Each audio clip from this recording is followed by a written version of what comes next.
Alrighty, how's that sound? We're good? All right. Now, before I get started, I want all of you to take out your phones. Go on, do it right now. Got your phone out. Hold them up high. Show me, wave them around. Okay, good. Now, I want you to do two things. The first is open up your Facebook and Instagram and like the Lucy Foundation. There we go. I've put it up nice and easy for you. And the next thing I want you to do is at some point during the next 40 minutes, I want you to take a photo of this presentation, maybe a slide, maybe a picture of my ugly mug. Please get my good side. And I want you to share on social media or somewhere, somehow amongst your networks, telling your friends and your family about disability and diversity and inclusion. Why? Well, we're all in the same boat here. As social entrepreneurs, we need all the help we can get. And this is one small way that you can help spread the word about doing things differently without it costing you a cent.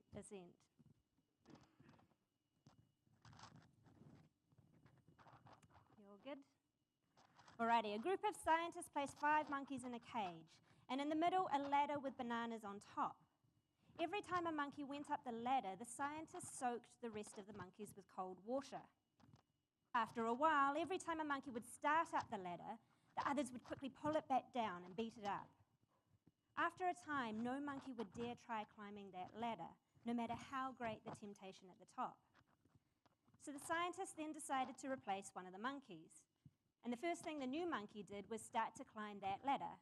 Immediately, the others pulled him back down and beat him up. After several beatings, the new monkey learned never, ever go up that ladder, even though there was no evident reason not to, aside from the beatings. The second monkey was substituted, and the same occurred. The first substitute monkey participated in beating the second substitute monkey. A third monkey was changed, and the same was repeated. The fourth monkey was changed, resulting in the same, before the fifth monkey was finally replaced as well. Now, what was left was a group of 5 monkeys, without ever having been soaked in that freezing cold water, continuing to beat up any monkey who attempted to climb the ladder.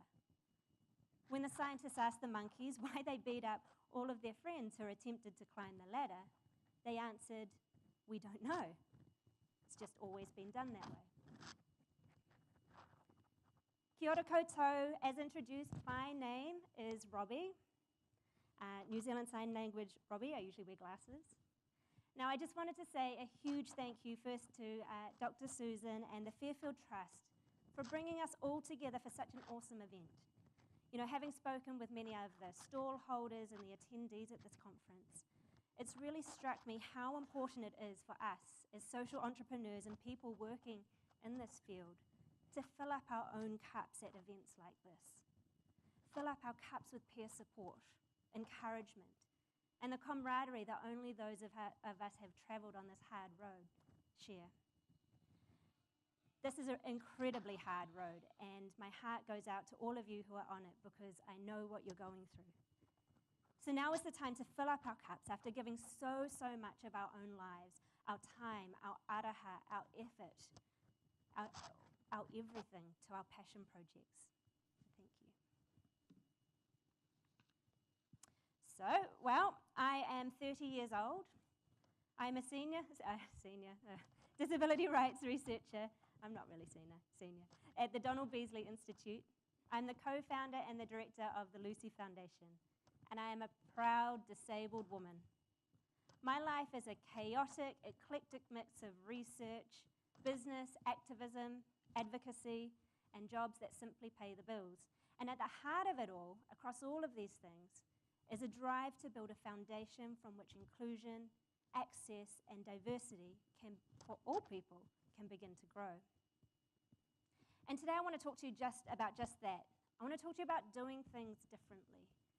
My aim is to challenge each and every one of you to think differently about your product, your consumer, and what diversity and inclusion means to you. So to do this, I'm going to share with you my own personal story. Because as many of the speakers over these 2 days have highlighted, it's stories that change hearts and stories that change minds and attitudes, and as a result, they change the world. So as all good stories do, I'll begin mine at the beginning. I'm the youngest of 3 children. I'm the baby girl. I was born with a condition called phocomelia, which meant that the bones in the lower half of my body didn't develop properly before birth. So born without a left leg and many of the major bones in my right leg missing, I learned to walk on a prosthetic limb that became known as Lucy Leg, because what toddler can say prosthesis or artificial limb? Now, having a physical disability can definitely be a bit of a down buzz. The limb centre is like a second home. Hours and hours of fittings for over 40 custom-made legs, amputation, bone reconstruction surgery, and all of the pains and problems that come with having a less than perfect body. And on top of it all, I still face the possibility of a second amputation. As a child, I'd always been really comfortable with my body. My parents made sure that I was given the same opportunities as my peers, as my brothers. And to be honest, I was convinced that everyone else were the strange ones, and that I, as disabled as I was perfect. Lucy Leg was simply a part of the decor, but it didn't always feel this way. It wasn't until after my first major surgery, when I was 12, that I suddenly became aware of how imperfect I actually was. You know, Lucy Leg had always been such a natural part of my physique, something that was so innately part of me. But overnight, it felt like she had started to stick out, like a sore thumb, or quite literally, like a plastic leg. Bare feet were exchanged for bulky sneakers, and shorts for baggy pants. Lucy became impossible to hide, and I hated her. I hated Lucy. Lucy, my trustworthy, ever-faithful leg, had become the single thing I despised most in my life. And as my attitude declined, so did my choice in friends, because I found it hard to believe that I deserved any better. I mean, who would ever love a girl with a body like mine? You know, I might have looked like this outgoing, confident young woman, but inwardly dwelt this incredibly deep sense of loss. I mean, why was she born with 2 legs and not me? Why do they give me the best effort prize every single running race, even though I always come last? Why does he complain about a stubbed toe when I would give anything to have a toe to actually stub? You know, I was terrified of walking past mirrors or shop, car windows, anything that reflected back to me my odd walk, my odd gait. And sometimes I couldn't even bring myself to look down at my own legs. I was avoiding, I guess, anything that reminded me that I was just that little less than human. Now, I don't remember the exact moment I decided to change. It was a bit of a process, but it was marked by a decision to stop hiding who I was born to be, to stop hiding who I truly was, what made me unique. And so I describe it as my coming out as a disabled person, to not be ashamed, but to be proud of myself. So when I was 16 years old, I decided to paint Lucy Leg fluoro pink. This was my way of telling the world that this is who I am. This is who I am, like it or not. And even though I faced many challenges throughout the years, some might say that I was started on the back foot. You can laugh at the amputee jokes, there'll be a few. When I actually started to embrace Lucy Leg in all of her glory, I actually realized that she has some pretty awesome perks. Now, I hear that rustling. That's my necklace, isn't it? Let me get rid of that. Now, for starters, I only have to shave 1 leg. There you go. I only have to worry half as much about getting sunburnt on my lower half of my body. And I get the best car parks. Thank you, AUT. And the puns, the amputee puns, the jokes, they're the best. So I've put together some for you today. Please do laugh. It's okay.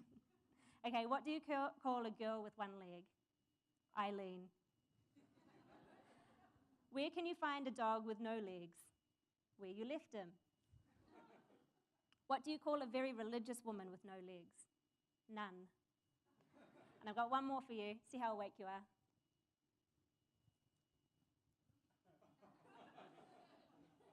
Might need a bit more coffee for this one.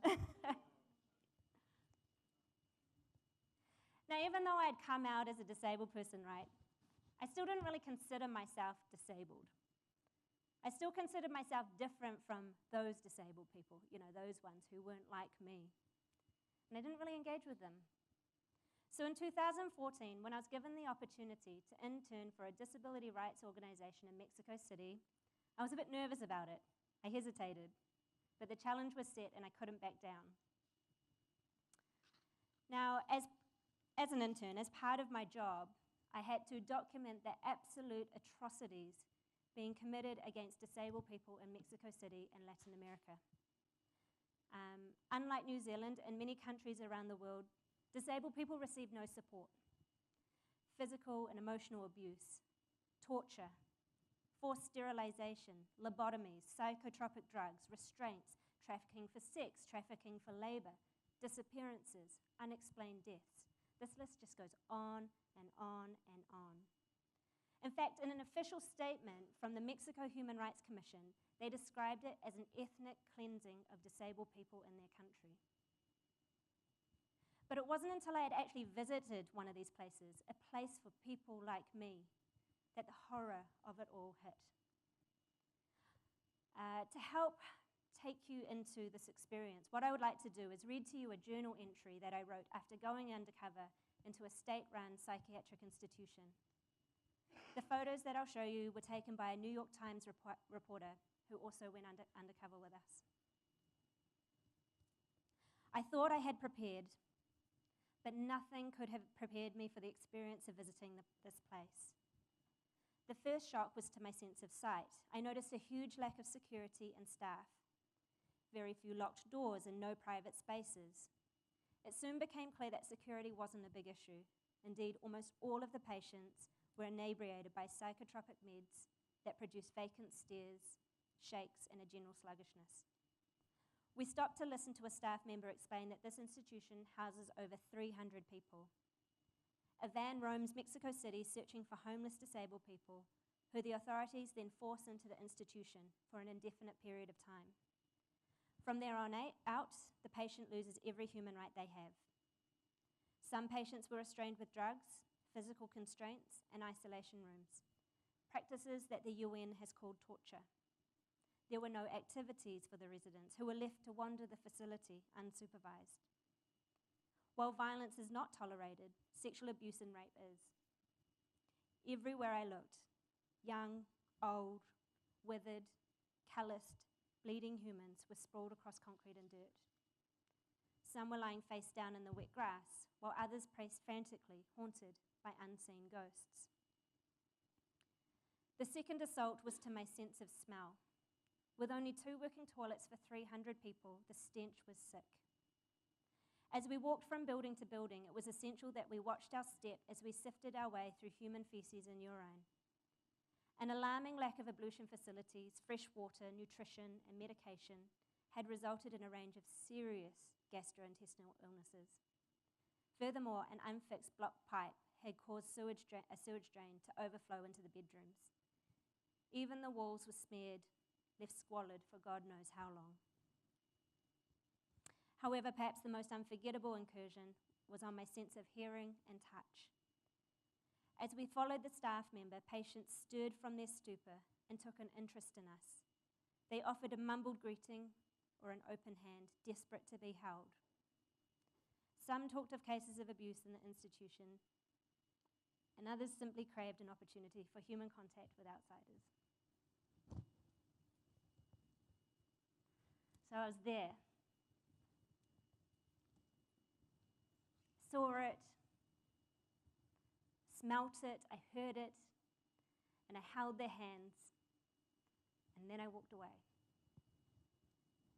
I left this place that day. Not a single one of those people ever will leave that place. They are forced to stay there. They are confined. They are locked. They are human beings, for goodness sake, human beings with names, with families, with hopes, with dreams. And if I had been born anywhere else in the world, that could have been me. There's a beautiful song written by the Kiwi singer Brooke Fraser. She sings, "Now that I have seen, I am responsible." She also says, "I will tell the world." My time in Mexico made me realize two things. The first is a certainty of who I am. I have lived a life of incredible opportunity. I am privileged. I am a 30-year-old educated woman with a disability living in a world of opportunity. And the second thing I'm certain of is this. Now that I have seen, now that I, Robbie Francis, now that Robbie has seen, I am responsible. Doing things differently is not my choice. It is my responsibility. It is my responsibility to become an active part of the solution. So upon my return to New Zealand, I started talking to my friends about what I had seen and experienced. And together we agreed. There was no way we could continue with the status quo now knowing what we now knew. So the Lucy Foundation was born, named after the one and only Lucy Legg. We started thinking, well, how can we do things differently? How can we be the ones to lead by example? How can we show the value of diversity in business? How can we use business to change hearts and minds? As you all know, we needed a product. We needed something, a catalyst, something to drive this change, something we were passionate about. A product that New Zealanders cannot live without and would be willing to pay more for if they knew that it had been produced in a sustainable and inclusive way. In a way that was ethical, in a way that was environmentally friendly and open to all people. Cut a long story short, we chose coffee, naturally. And in 2014, we sent our idea around the world. We had no idea what we were doing. We just had this idea, emailed a few people, and within 1 week, we had been invited to work with a community in Oaxaca, Mexico, home to a very, very special type of coffee. Now, the aim of the Pluma Coffee Project is to transform the entire global coffee industry by developing a sustainable value chain of coffee that's not only good for the local economy, the local community, the environment, but is also inclusive of people with disabilities and other diverse life experiences, from farmer to consumer. Our approach is informed by two simple concepts. It's not rocket science. These principles can be applied anywhere, anytime. All of our work is based on the rights-based model of disability, which sees equity and rights as inclusive of all people. Yes, I'm disabled, but I have the same rights as everyone else. A key document of the rights-based model of disability is the United Nations Convention on the Rights of Persons with Disabilities, the CRPD, which outlines how the state signatories are obliged to protect and promote the rights, dignity, and freedoms of disabled people. Almost 200 countries around the world have signed this document, including New Zealand and many of the countries that you are working in. The second approach is the twin track approach, which outlines two equally important strategies for ensuring people with disabilities have equitable access and opportunity in any given circumstance. It recognizes that any activity, any curriculum, environment, workplace, whatever, should be accessible to all people. It also recognizes that some people need specific supports to enable their inclusion. For example, I have Lucy Legg. You don't need Lucy Legg, but we all benefit from the lifts that are here. Doesn't matter whether you're a caterer, or you're a parent with a pram, or you're a rock star with a heavy amplifier. We all benefit from it, and Lucy Legg is the thing that I need to be mobile and independent in my community. So that's universal design. It outlines the responsibilities of communities to ensure that the mainstream services and supports are inclusive of and accessible to all people. And like I said, the second track relates to disability-specific needs and outlines how communities can support and empower specific individuals to participate on an equitable level as their peers. So our team in Mexico works with Indigenous coffee farming families, all of them affected by disability, to help them increase their economic independence through the production of coffee. We also help the family members with disabilities to become trained and employed within the local coffee industry. So with the rights-based approach as our core assumption and the twin track approach as our strategy, we hold two types of workshops. Track 1 workshops are universally designed so that they're accessible to the whole community. This means anyone can participate regardless of ability, age, gender, language, doesn't matter.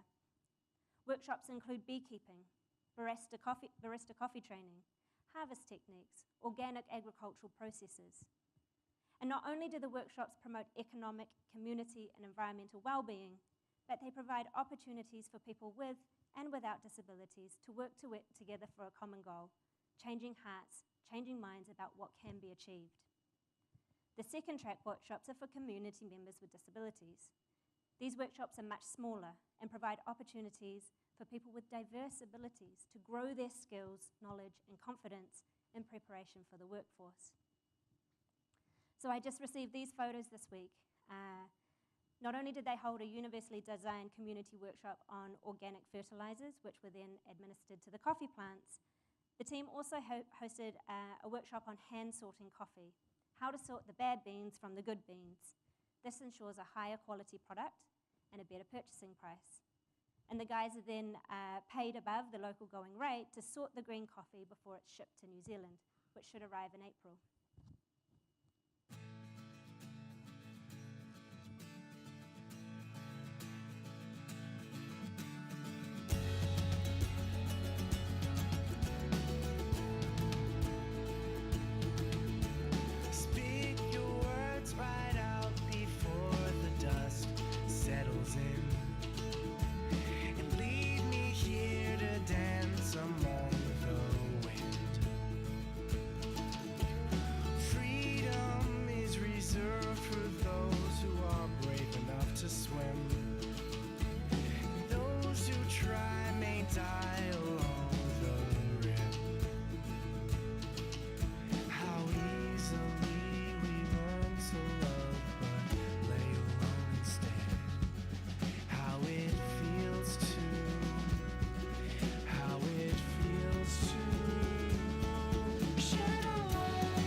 What we love about this project is that when we started to think inclusively and accessibly, we quickly realized that at all stages of the value chain, there are opportunities for people with different abilities to play key roles in the end-to-end supply chain of a product.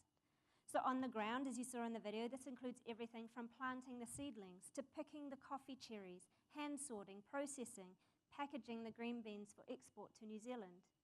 Here in New Zealand, it includes everything from roasting to making the coffee and serving it in your local cafe.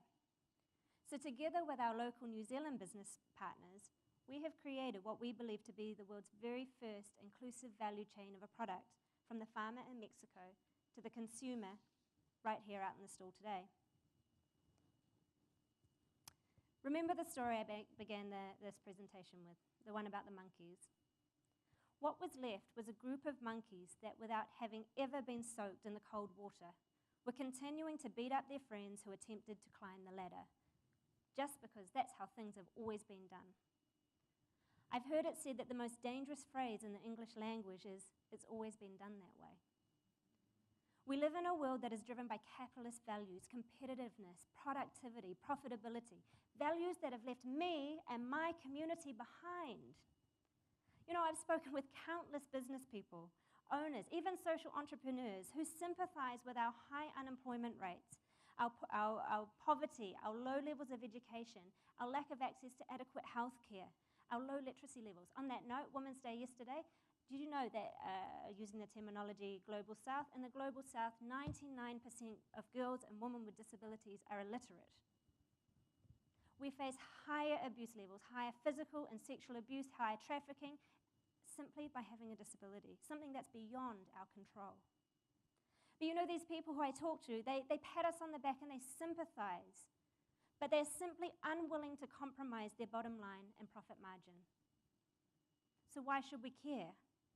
With so many atrocities happening around the world, is it reasonable to expect governments or non-state actors, humanitarian actors, to invest their time, their effort, and their resources into protecting and promoting the rights of an already marginalized population? Well, I was super pleased to hear the word utility talked about today, because a utilitarian response to this question, which holds that actions are right to the degree that they promote the greatest good for the greatest members of the number of people, might not consider addressing the plight of the disabled as being beneficial to the greater good of a dominant culture. We are the outliers. From a Darwinist perspective, the demise of the impaired and sick might simply be justified as an unfortunate yet necessary consequence of natural selection, or a byproduct of the survival of the fittest. A capitalist approach might lean towards sacrificing the well-being and protection of those who are deemed unproductive, economically burdensome, or useless eaters in order to ensure economic security and safety for those who are fit and who are able. Indeed, there are many, many reasons why a dominant culture might quietly accept the exclusion of people with disabilities simply as collateral damage. And let me tell you, they do. And perhaps they're right. When resources are scarce, maybe it does make sense to invest our time, effort, and finances into the able-bodied and the sound mind. But I'm sorry. This is not a conclusion I can abide, nor should you. It is estimated over 1 million people, between 15 to 20% of the global population, lives with a disability, making it the largest minority in the world.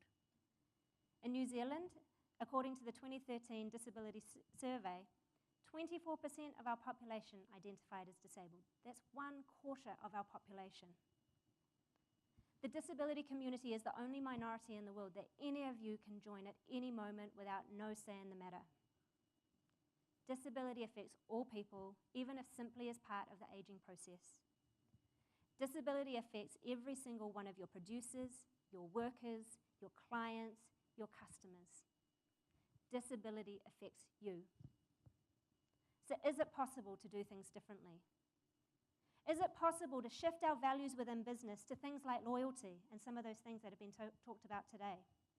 To celebrating diversity and spirituality and things that other people, different realities, different ways of being in the world? I would say absolutely. Our team at the Lucy Foundation has shown that it is totally possible.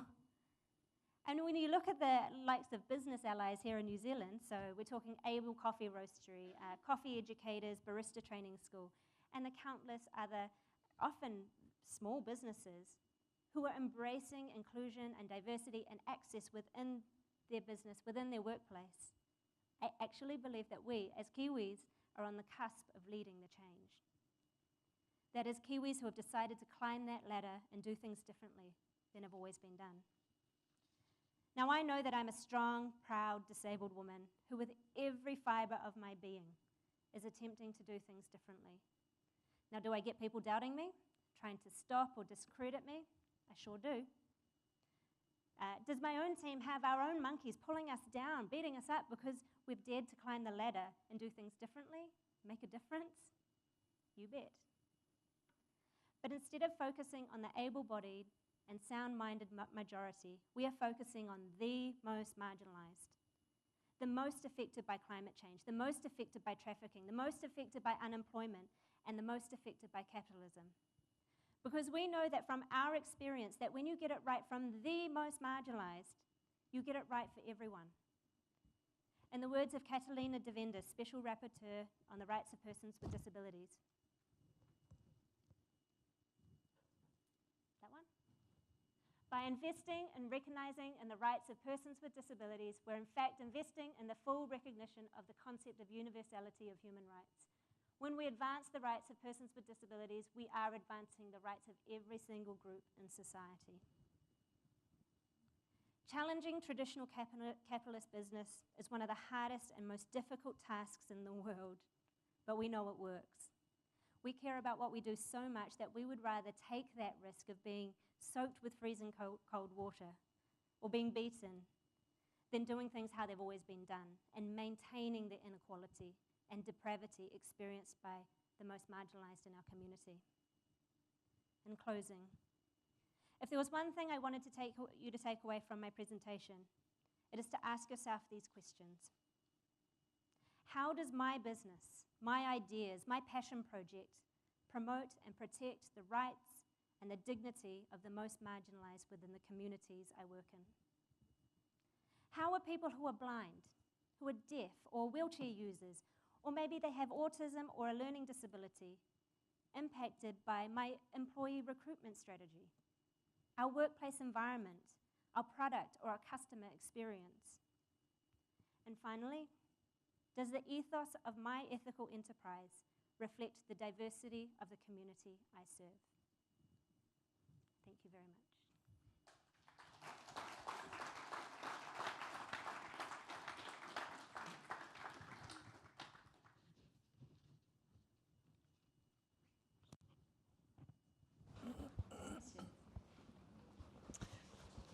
Wonderful, thank you, Robbie. Now, do we have any questions for Robbie? Yes, right over there. Okay, this may take a two. Wow.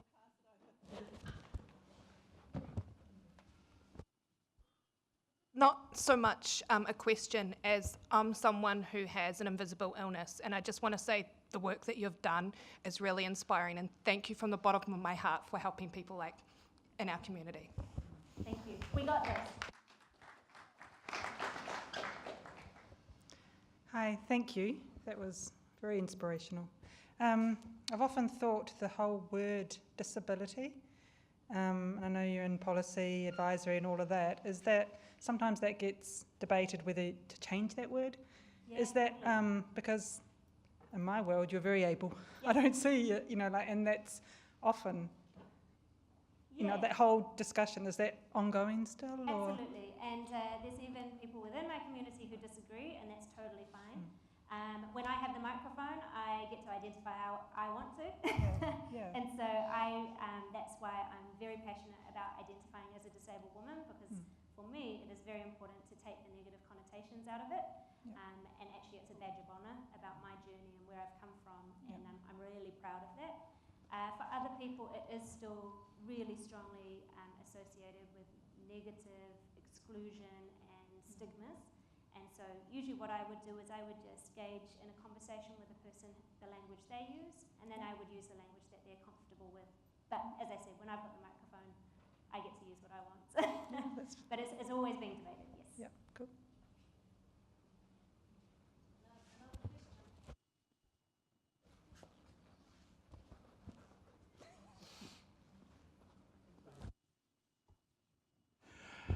I like the .able brand. That speaks right into what you were just saying there on another aspect, and so that's great. If you feel comfortable, feel free to defer, but what were some of the most significant factors that helped bring you to this pride and identification where it was a difficulty as you were growing up? You spoke of the transition, and that type of trauma growth curve is of personal fascination to me anyway. Well, I think everyone goes through their own journey. I was born like I am, and my disability has developed over time. For other people, they have an accident or an injury which changes things going forward. My journey is mine and entirely mine. When I just had a stranger actually come up to me one day, identified me in the street. They said, "I've actually had a dream about you," which sounds super creepy. But I was like, okay, I'll hear you out. And they said, I saw you in a dream and you were walking down a street, a boulevard, and it was grey, and everything in the picture was grey, and there were people lining the street. It was, I don't know, maybe like a funeral, but maybe like a parade, not quite sure. And it was only you walking down the street, and you had a bright scarf around your neck, and it was connected to an older woman in a rocking chair sitting in the sky, and she is knitting. And he said that the scarf is fluoro pink. And I didn't realise it at the time, but this sparked in my imagination how one can bring colour to the world through their experiences. And it was a wee while before I embraced that, but as I kind of worked towards that, it was, I just think it's the most beautiful thing when someone can turn a weakness into a strength. And I see it amongst a lot of young people or people with injury or disability. When we start thinking about these things as a strength, that's when we're going to change the narrative. That's right. I'm not a poor disabled person, I'm a proud, strong disabled person. So it is my dream that one day someone will walk into an interview and be able to hand their CV, and right up front there is all their identity, all their experiences, and the employee can say, yes, you have autism, and so I know that you bring strength to this organisation for these reasons. Tell me more. So I'm still on that journey. Not quite. I still have my moments, but yeah. Oh, well done, kia ora. Thank you. I was going to mention that you're welcome to visit Romilly and I at the stall. We are serving coffee. Now, our actual Puma beans have been sold out because they are very popular, but we are selling Able, the roastery coffee, and $3 from every roasted kg that is sold goes back to the project in Mexico. So we are serving that today.